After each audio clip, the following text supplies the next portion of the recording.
Mic test. Thank you. Mali po mag-siupo po tayo.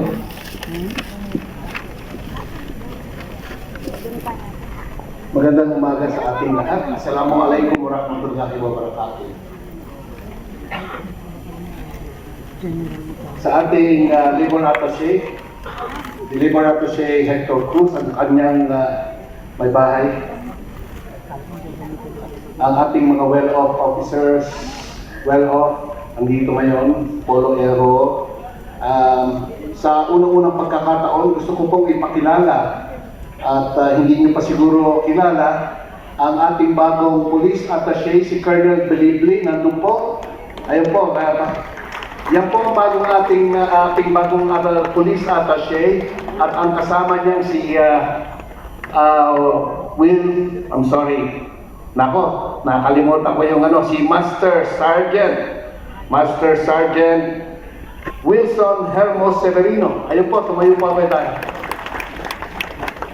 So, in the office of the police attaché na siyang based sa ating embassy sa Riyadh, huwag po kayong mag-atubilin. Lumapit po kay Colonel Bilibli. Siya po'y kasing gwapo at kasing hiting ng ating nakaraang police attaché na si Colonel Faro Olaguera. So, Colonel Bilibli, Roger Bilibli.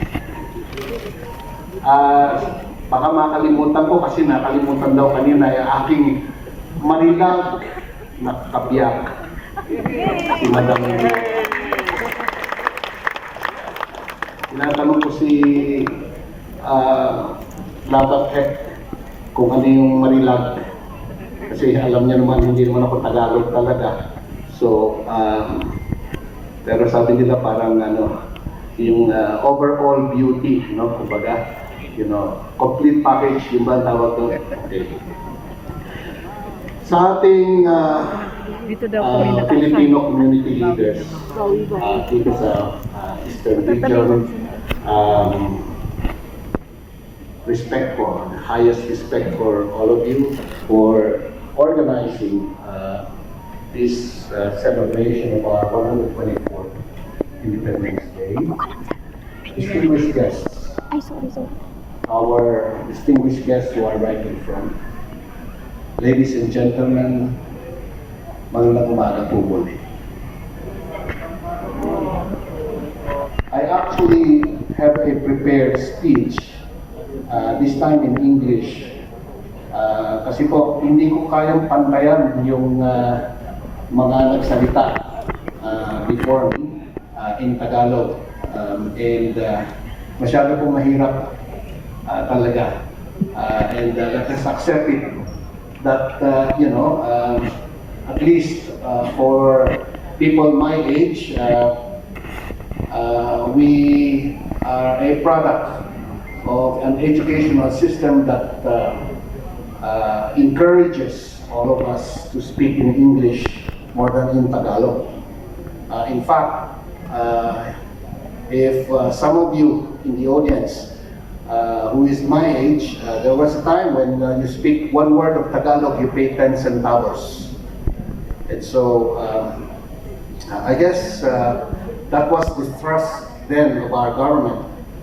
In fact, let us also accept that the reason why we have a competitive edge over our Asian neighbors is because of our ability and our proficiency to speak in English.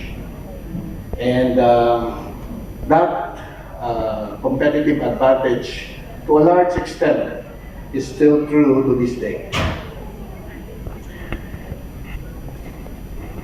Ladies and gentlemen, the fact that we are celebrating the 124th anniversary commemorating Philippine independence is nothing short of a miracle.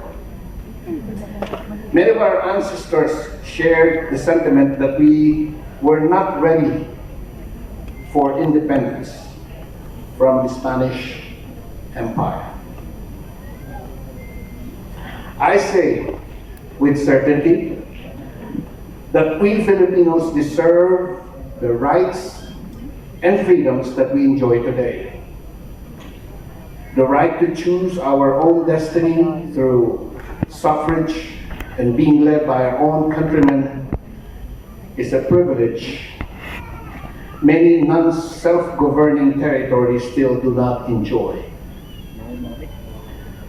Our country was built upon the sacrifices of our heroes.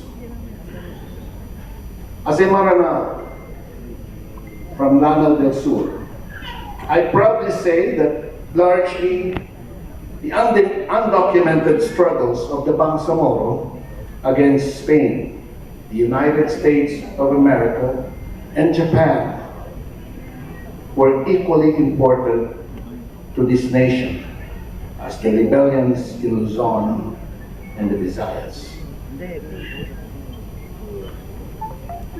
Many Independence Days ago, we have neglected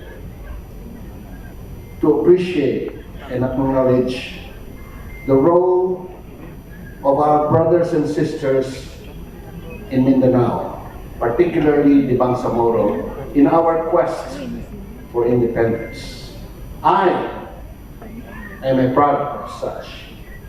I am a Bangsamoro, and I dare say that we, while we may not have been included in the 8 provinces that were mentioned in our video a while ago, the Bangsamoro have been fighting all foreign invaders, beginning from Spain, America, and Japan, with equal ferocity as our brothers and sisters in the Visayas and Luzon. And I think that if there is any legislation that might be worthy to study and pass later on by our own Congress, is to add another ray in the sun, the Philippine flag, to represent the struggles of the Bangsamoro for independence.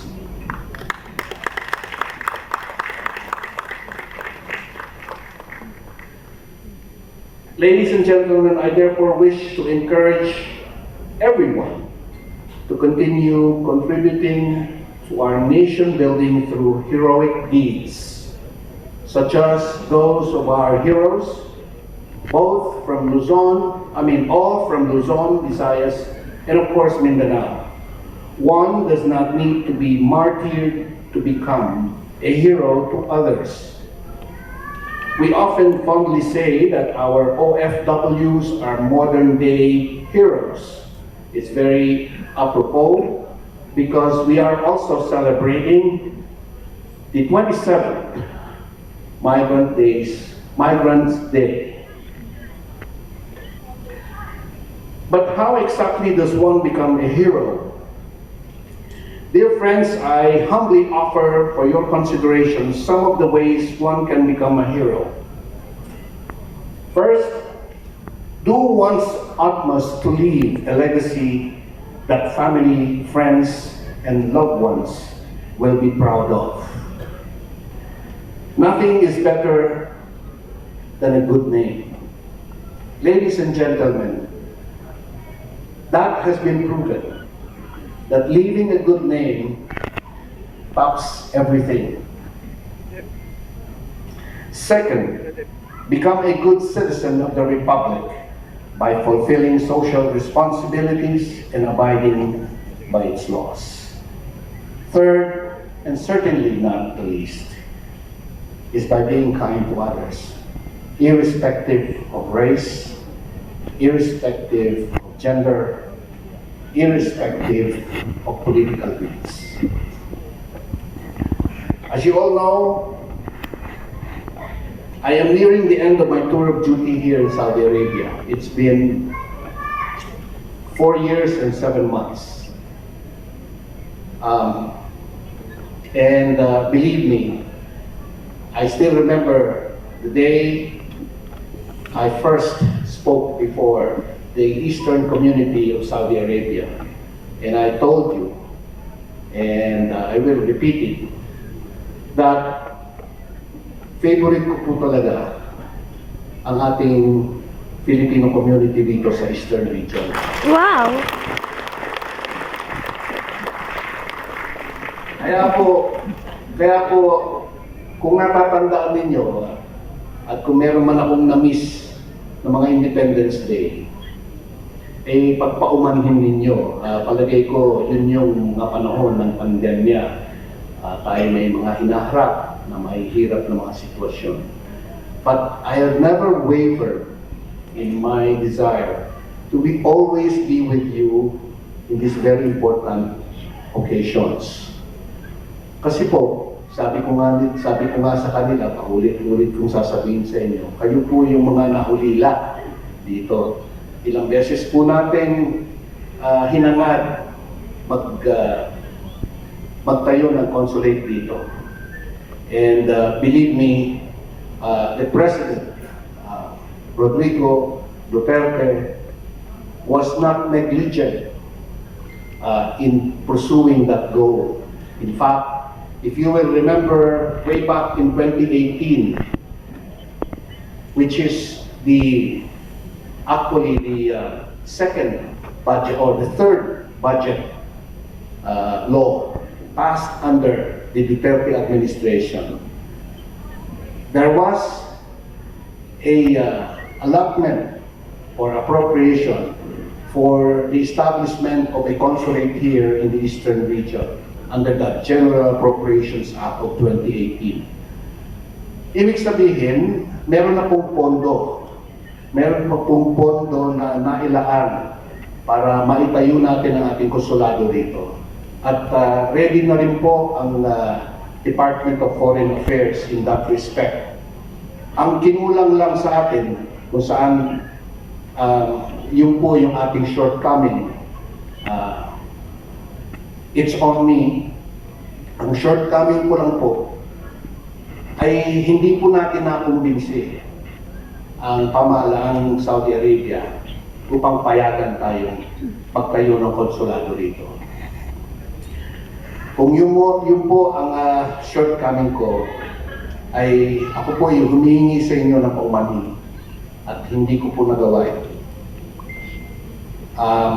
Marami pong considerations at rason kung bakit hindi po naibigyan yan. Among others, sabi nila it would open the floodgate to similar requests from other large expat communities here, among others, India, Pakistan, Bangladesh. So, yun po yung largely yung rason na yun. Kasi kung bibigyan tayo, mawawalan sila ng rason, hindi bigyan yung iba. So, yun po ang talagang naging rason doon. But we continue to proceed to press and push for that goal. Bilang pag-address po ng problema na yan, tayo po ay talagang nagpilit bigyan ng malaking presence ang ating gobyerno dito. Dito lang po tayo at tayo lang po ang foreign post sa buong mundo ng Pilipinas na nagkaroon ng weekly outreach program, yung tinatawag natin EOW. Kung natatandaan nyo, noong 2018 or 2019, tayo po ay weekly nandito sa Eastern region, kung saan-saang mga hotel, kung saan pinilit nating bawasan ang passport application docket natin dito sa Saudi Arabia. Ngayon po, hindi ko alam kung anong actual numbers po natin, pero nararamdaman po namin na itong mga nakaraang aming mga recent EOWs dito, Embassy on Wheels, hindi talaga ganun karami ang tao natin dito na pumupunta. sapagkat on top of the EOWs, we encourage the setting up of the VFS, the passport centers.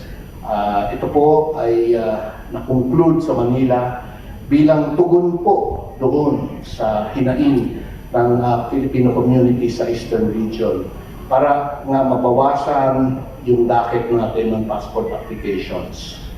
So, ang prediction po namin, at least, ang initial prediction namin, na it would be probably this year. Yun na yung pinakahuling-huling batch ng mga 5-year passport applications. Kasi nga 10 years na. Halos lahat, we have already made a significant dent with respect to passport applications. So, yung mga na-issuean sa inyo recently, at least nung panahon ko, ay 10 years na po ang inyong effectivity ng passport ninyo. So, it would not, I would be surprised kung marami pa ngayon. It would probably take another, 6 years or so after this year para muli magkaroon tayo ng backlog of passport applications dito sa Eastern Region. Yung ating pag-push na magbukas ng polo office, satellite offices dito, hindi po natin binitawan yan. Hindi po natin binitawan yan at aking ikinagagalak ang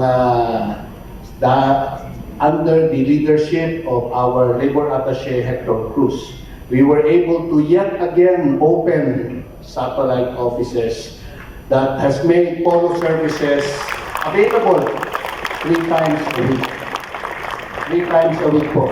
So, yan po ay tinrabaho po natin yan at ako'y nagpapasalamat sa suporta ng ating Filipino community dito.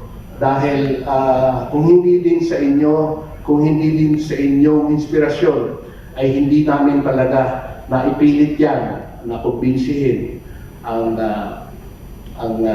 Saudi authorities na bigyan tayo ng authority niya na magbukas muli. So, gaya ng nasabi ko kanina, ako po ay I am ending my tour of duty. My term ends at the end of the month, June 30.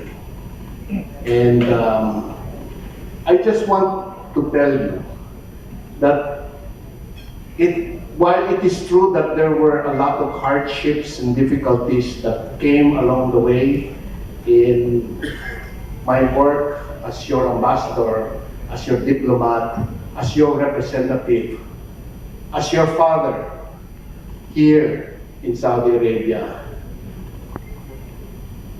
I can tell you that it has been a great honor and pride on my part, myself as an individual, my family, to have been a part of our journey in our quest to better the lives of our people back home.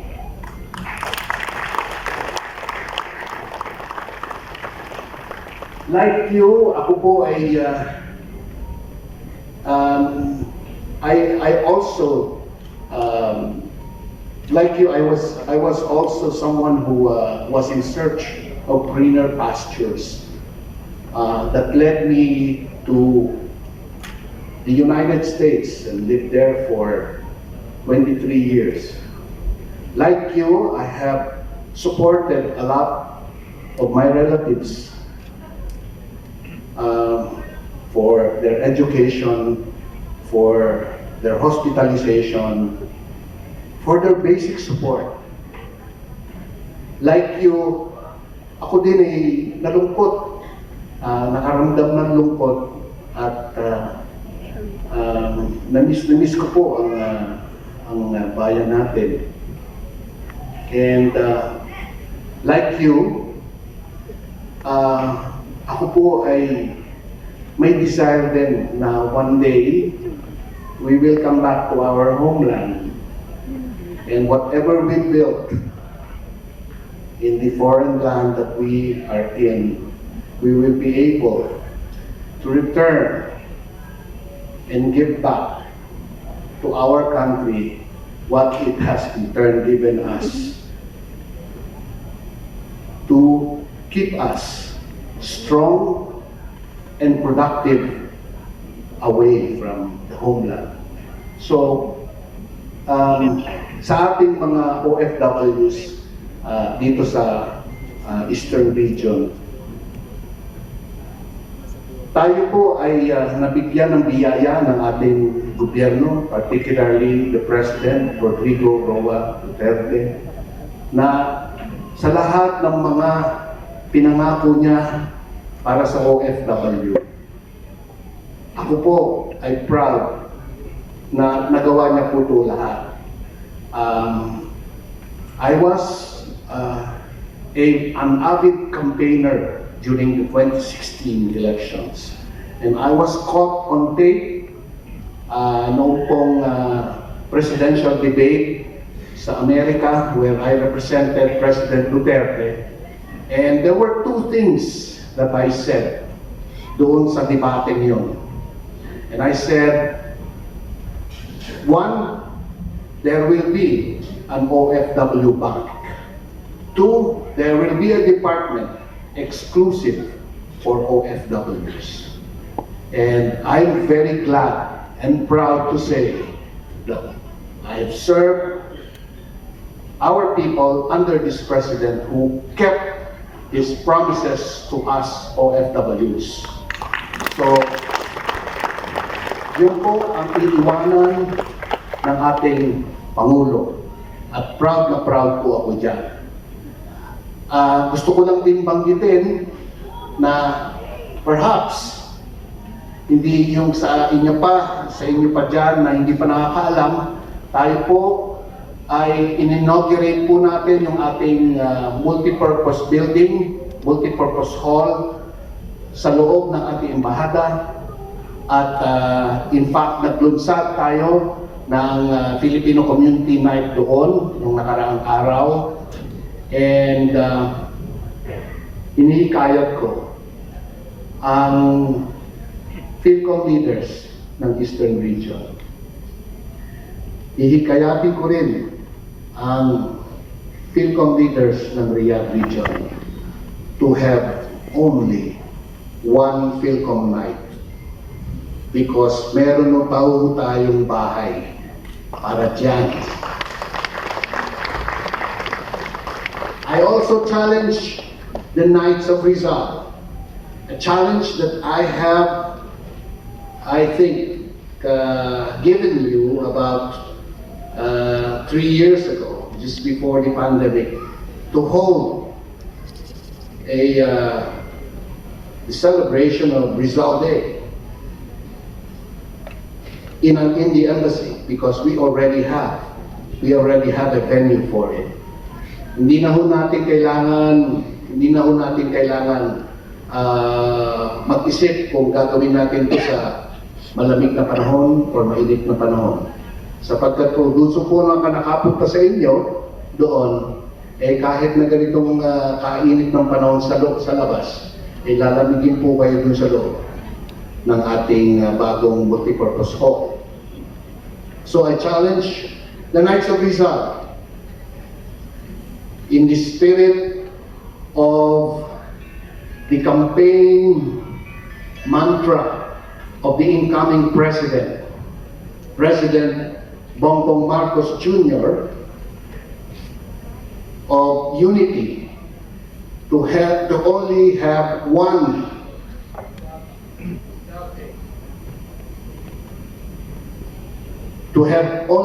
Rizal Day celebration. Next year po, wala na po ako nun.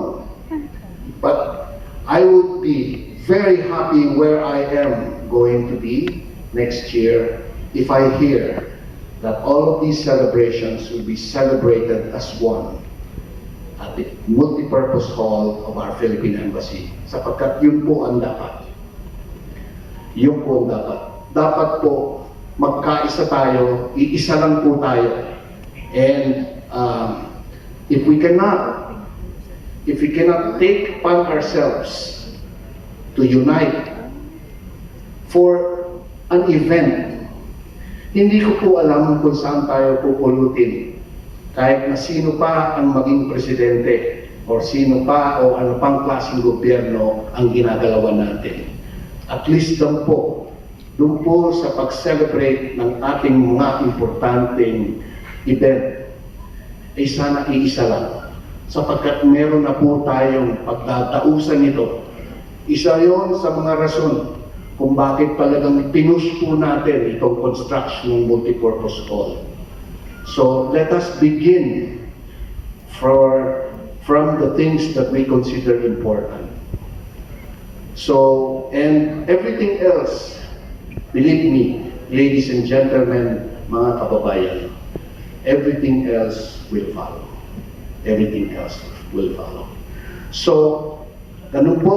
At again, I'd like to thank all of you, the organizers.